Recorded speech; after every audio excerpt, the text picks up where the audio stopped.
Hello. Hello everyone, welcome to the Hello World Keynote session. Actually, we have Mayank, our AI backend lead, CloudSEK, and Nivya, uh, who is the Cybersecurity Program Manager of CloudSEK. Uh, One second, yeah, Nivya, good. Mayank, you can start the. Sure. Hey, hi everyone. Mayank here. So I'm here with Nivya. Uh, a brief introduction about myself. I work at CloudSEK. CloudSEK is a cybersecurity company. We use machine learning to detect cyber threats, potential cyber threats for a client, and then we report them to the client. So, and I work in the machine learning backend team. So, what I wanted to talk about you guys with you today is some career growth stage, or like in a tech based career, what is the kind of growth which you guys can have, especially when you join a small stage company or a say early stage startup. So what I'll do is I'll share my screen and I'll show you a couple of LinkedIn profiles of a few people which I know who, rather than going for a college placement, rather than sitting for placements and joining a MNC, they try to do something different, and then the growth which they have would be much greater than a person who might have joined the MNC. So I'll just share my screen.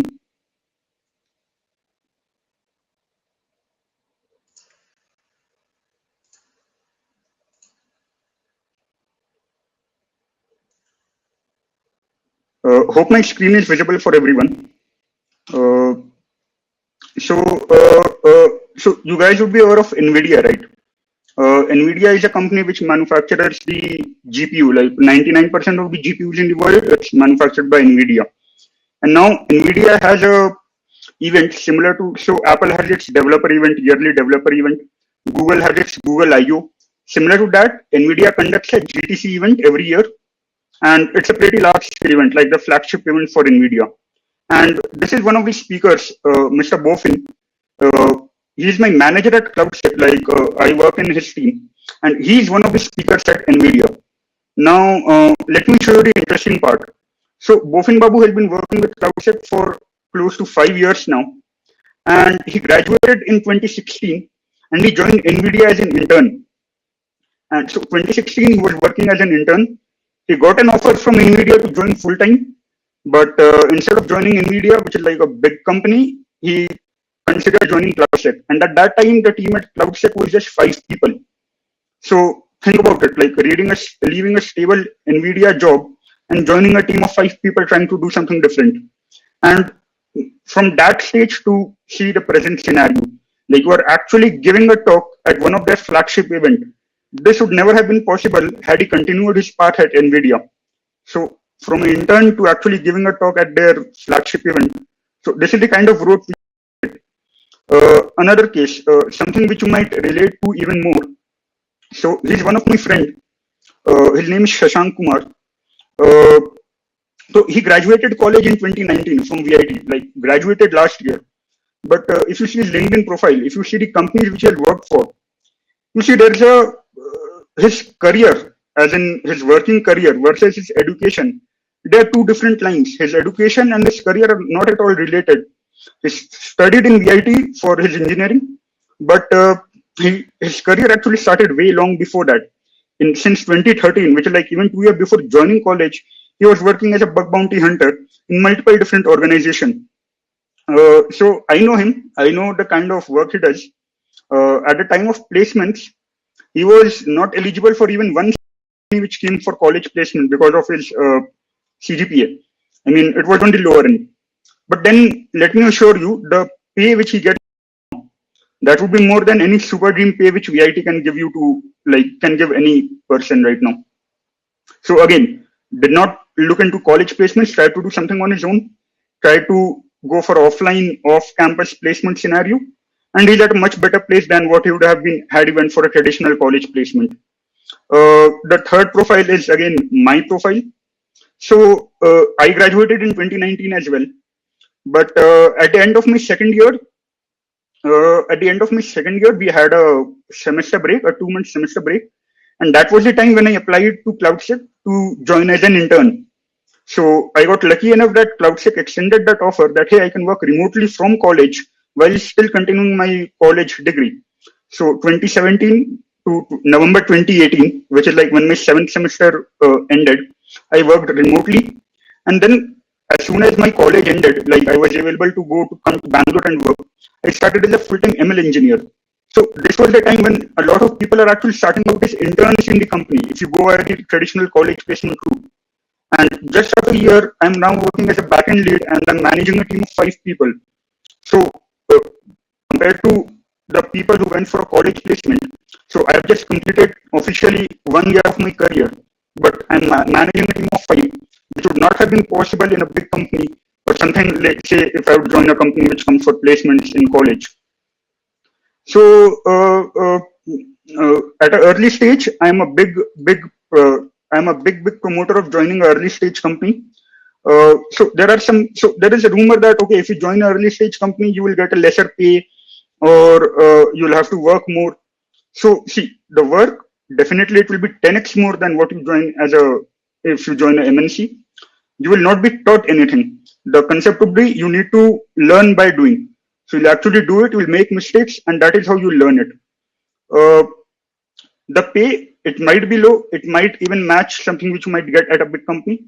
But but if you look at the long term perspective, the things which you learn at a early stage company, if you join it, say when there are only 20 people or only 50 people in the team, if you join it that stage, you will learn so much that within 2 years, you will have the experience of someone who is working for 4 years at a big MNC. So that can then escalate you to like have a much better pay than someone who was actually like working, who has longer experience than you. So I mean, just 2 years back, I was sitting at your place, and within 2 years, I was able to grow to actually lead a team. It's not really like these kind of things or stories are not really possible at a big MNC. So what all I'm trying to say is, like right now, you might be in your first or the second years mostly.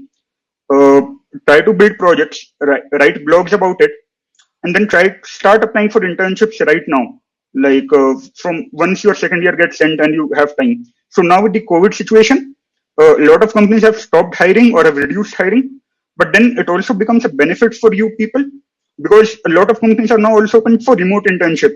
So you can continue your college as well as you can like work with CloudSEK. So even right now I have a person in my team. He is in the third year. He's in VIT and he's working pretty good. Like he's able to contribute to CloudSEK as well as to contribute to studies properly. So I mean, with the present scenario, it's pretty easy for you guys to get into things like these as well, and give it a shot. Uh, One thing which I prefer in startups is the impact which you can create. Like in a MNC, you have a hierarchy. Like okay, you are working, and then you will have a tech lead above you. Then you will have a manager, and then maybe a VP, and then there will be a CTO, and then there will be CEO. Like maybe 7 layers if you join at the beginning. And then so if you come up with a new feature or say you have a new idea, you will make the idea request today. That will take 1 week to get approved by your manager, another week to get approved by the CTO, and so on. So the time which you actually take from developing an idea to actually deploying it in production can even go to months, like leaving aside the development time. While in a startup, you get an idea, you feel that okay, this might be good for my company, it might benefit customer, and then you start building it. You do not need a approval process or something that okay, should I do this, should I do that? You just give it a shot. If it works, good enough. If not, you move on to your next project. So you have a lot of freedom, you have a lot of ownership that okay, do whatever you want to do. It should just benefit the baseline of the company. Like if the company is benefiting from it, go ahead and try to do that. If you want to learn something which might help the company, go ahead, take your time, learn it, and then get it done. Uh, I told you about multiple people. I missed someone. So the company which I work for, CloudSEK, we are right now 60 people team, right? And we have engineers from all the big colleges, like VIT definitely, multiple people from IITs, multiple people for BITS. But the founder, like the CTO, Mr. Rahul, he does not even have a college degree. So he's a dropout. I mean, it might sound like a very filmy story, dropping out and then starting a career in cybersecurity, but mm, like that is a possible approach as well, right?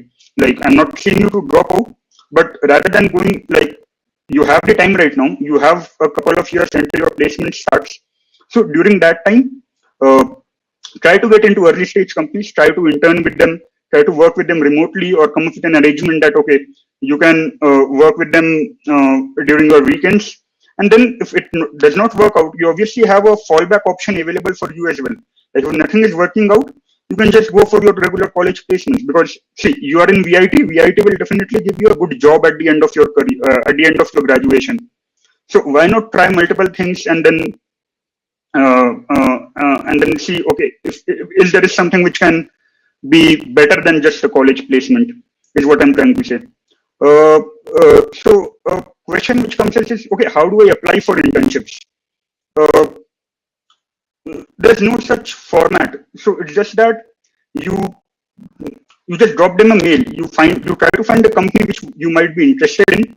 So in my case, I was interested in machine learning. Now, how come I came to know about machine learning? Similar to how you are sitting in a hackathon, I probably was in a hackathon where a problem statement was there related to machine learning, and that is when I came to know about, okay, there's something known as machine.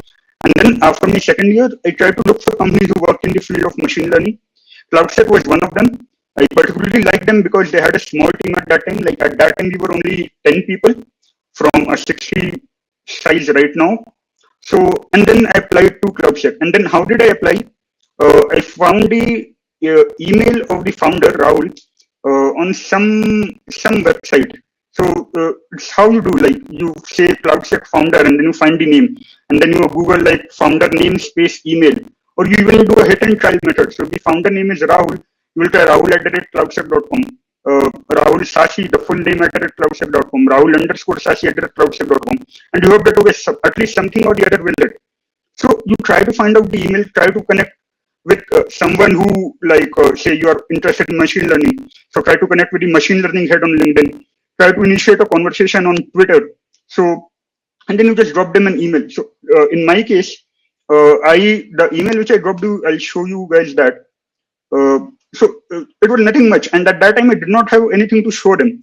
It was just that, hello sir, I'm a second year graduate from VIT, and I have worked on some personal projects related to machine learning. And then I send them my blog link, my LinkedIn profile, and my GitHub link. And then like I hope that I will hear back from you. And that was it, right? Like I did not have anything very good or something of my record which was like exceptional to show it. It was just that I wanted to show I was interested in machine learning, and I have spent some personal time developing projects on it. So right now, I have 2 years, 3 years time, build some projects, write some blogs, and then drop an email to anyone you can find, like any company founder, the CTO. And believe me, when it's a small stage company, people do reply back to you. Like if it's say you are dropping 10 emails, maybe 3 or even 5 replies will come back. And then out of those 5, maybe 1 will convert to you actually getting an internship. What else? What else? So yeah, at CloudSEK, we have officially started a program. So when I joined and then I converted to a full-time employee, after that we officially started a program, Earn While You Learn. So how we do it is you intern with us under various tracks of whatever you are interested in, machine learning, data engineering, cybersecurity. You intern with us for a month in our office, and then if you like the work we do, we can extend your offer letter so that you can even work from college. So at the beginning we had just a couple of applications, and starting from there we have now grown on that. We conducted a CTF. So the security people who are aware of security, they might know about it. So it's basically a challenge. We conducted a CTF where the people who were able to find the flag were the ones we move forward for the further application. So the links will be shared with you, and I strongly encourage you to try these kind of program. Like CloudSEK has it. A lot of early stage startups, leave aside CloudSEK, a lot of early stage companies will be open to having interns who might still be in college. You just need to show them some track record that, okay, I've built a project or you've written a blog. So yeah, that's it from my end. If you have any question, you can probably drop them in the chat box. And moving on, Nivya, she manages the cybersecurity team at CloudSEK. She will give you a talk about the cybersecurity scene at present. Hi everyone. Like Mayank said, I am a cybersecurity program manager at CloudSEC, and what I thought I'll do today is give you an idea about the security space today. And one question all of you as a college goer would have is, if you're interested in a specific field, how do you go about entering into that field, right? So first of all, the first question is why cybersecurity, right? And why is it evergreen? So certain people choose a particular field by passion, and certain people go by the scope of it, go by the future of it. Cybersecurity specifically is going to be in scope, or is going to be the talk of the town for at least a decade from now, because businesses are going digital with access to technology around the world. I think the rate of cyber crimes or the rate of cyber issues are not going to stop, right? Are not going to drop down. So now there's a small difference between the aspirants in an art form and in a technology, right? And if a person wants to become a dancer, they know everything about that. They have a clear picture about what is the dance form that they want to pursue. Or if I want to become a musician, we know what are the different music forms that are available. What do we have to practice? Where do we want to excel in? But when it comes to technology, we are always blank, right? As a student, especially in college, we just start off thinking, okay, I want to become an engineer. Okay, now what? Now, if you become a mechanical or a computer science engineer, what in computer science, right? Or do you want to become a developer? Do you want to become a tester? That clarity is something each of us in our early college stage are at, right? You do not really have that clarity. We lack that. Now, let me just share my screen, and let me just give you a blueprint of what you should be doing if you want to get into something, anything, not just security. Though my talk is focused on security, I'll give you a picture about what you should be doing, whichever field you want to get into, right? So, firstly, you will have to identify what is the area that you want to focus on. Like I spoke about dance. Now, specifically in security, there are multiple ways in which security is classified. Let me try to just break it down and give you a high level picture, right? The first phase is identification. So that there are many people or there are many jobs which focus on identifying a risk, right? Is there a new kind of vulnerability that's coming up? Or is there a new kind of malware that hits the market? Or is there anything? I mean, this is something CloudSEK also focuses on, right? We research on the different kind of issues, and we try to identify if there are new risks that are hitting the market, right? Now, the second classification is analysis. There are people who want to analyze an issue, right? They identify what could be the long-term impact of that issue. Now, this again, it depends on you, right? If you're a person who loves to dig deep into the root cause of a problem, then this is something that you should be looking at. Now, coming to the response side, there are people who just want to identify the problems and they want to rectify it, right? Find a solution to it. Those are real problem solvers. So if you want to be in that section, right, there are so many companies which has, every company indeed has a security operations center, or every company has a security team who take care of the incidents and who take action on it, who respond to it. So you can try that way as well. Then comes the report section. Now, there are companies, who provide security services and they report issues to their clients, right? Or you can be a freelance reporter. So there are many companies who outsource their security. So basically, they might give you a scope. Say Google might give you a list of applications telling you can identify issues in this particular application and report it to them. So if you want to do such freelance things, you can fall under this section, right? Now coming to monitoring. Now, once an issue is found, right, and you have taken corrective measures, there are chances that an issue can occur again, right? So there are people who fall into this section. There are companies which monitor a lot of security issues which are already known, right? The rectification measures are already now known, but you just have to make sure that these are not happening at your place. So that's one genre. And then coming to the audit side, right? There are auditors or people who keep a control on the impact that these issues have on the business. So this is a high level classification of security as such, cyber security as such. Now, if you want to become a say anything, right? If you want to become a sports person, or if you want to become a dancer, you will have to identify or sit down and classify what are the different arenas in that particular genre, and then pick one in which you want to excel at, right? And now, then once you've picked what you want to do, you will have to identify what are the skills that takes to get into that field, right? Now, in security specifically, I would say anybody who wants to dig into the technicality of an issue, or anyone who can wear the hat of a devil's advocate and think from an out of the box perspective, can become a cybersecurity analyst. And now, how do you do this? How do you acquire skills, right? First of all, just learning things from a textbook or from YouTube videos is not enough, right? You will have to practice them. One suggestion I would have, especially in security, is develop and debug, right? I mean, if you have some internal program to develop an application, if you want to develop a web page, do that. While developing it, read about the standards or practices that are maintained, or the guidelines followed while developing a web application. Now, get back and learn how it's actually broken, right? Try to debug that. Try to identify what are the issues, where can there be issues, and research on them, right? So this is how you acquire skills for any field you want to be in. Like, say, with dance, that's what we do, right? We take up a course, we practice different dance forms, and then we excel at it. So it's the same way with technology. Now, coming to certifications, though I think all of us would have heard that when we move out of college, we should have done different courses, we should have taken different certifications.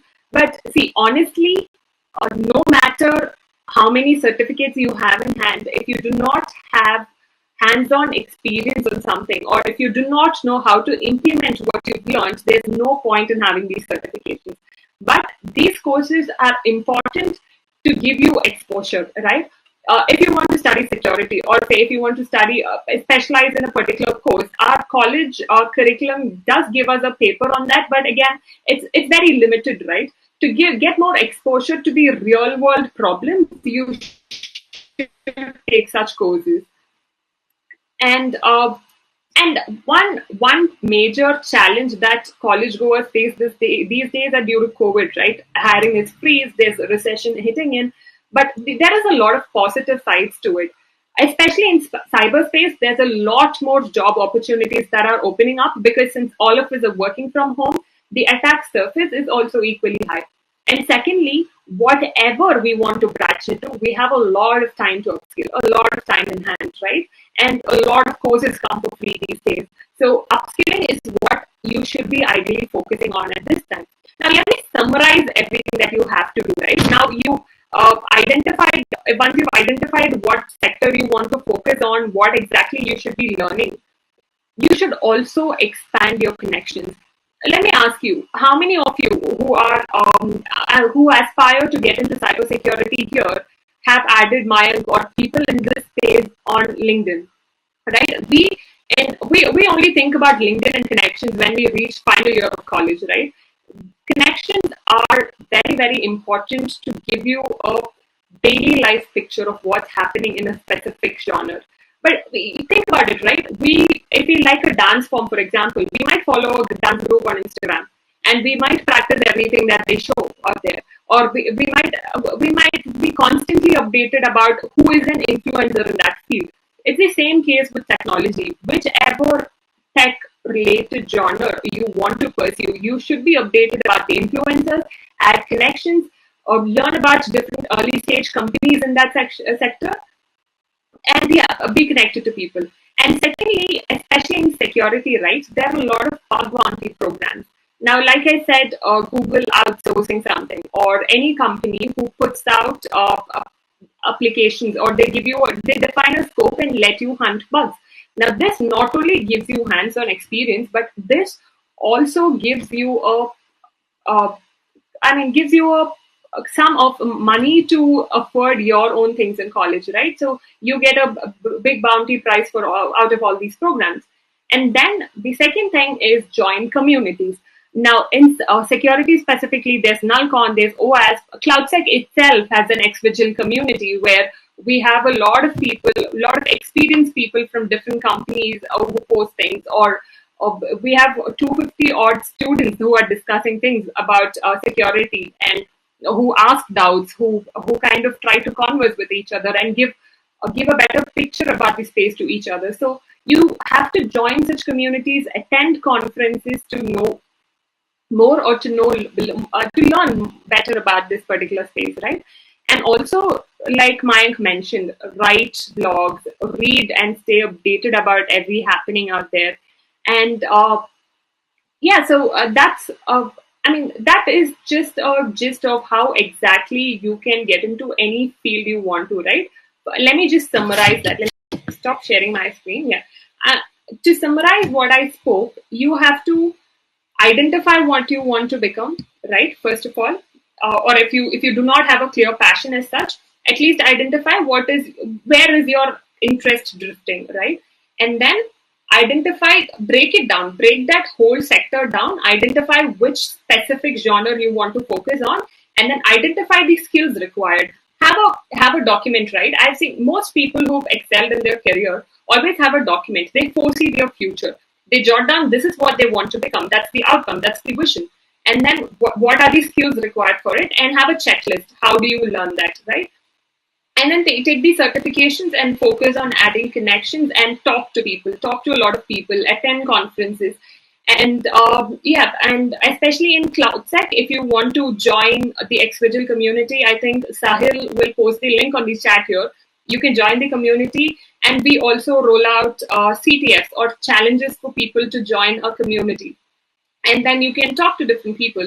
And one thing that you'll have to notice is make good connections with your seniors, right? Now, if someone is dropping a message to me from my own college, or someone from VIP contacts mine, there is that emotional connect with you. We are obliged to help our juniors, right? And they, even if it's not their field, they will try to get you connects. So always stay in good touch with your own seniors, or people who've excelled in their careers. And yeah, so I think that's all that I had for you today. And we are open to questions, be it regarding security or machine learning or anything that you want to know about. Please drop your questions. Thank you, everyone.